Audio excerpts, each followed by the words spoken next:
Limited liability companies are a very popular form of doing business. One of the reasons that drives this popularity is their flexibility. And one of the areas where they're most flexible, or where this flexibility is most obvious, is in a transactional context.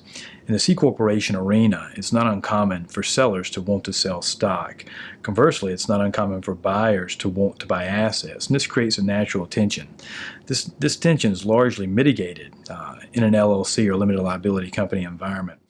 A seller is able to achieve, in most instances, capital gain treatment whether they direct the limited liability company to dispose of its assets or whether they dispose of the limited liability units that they hold.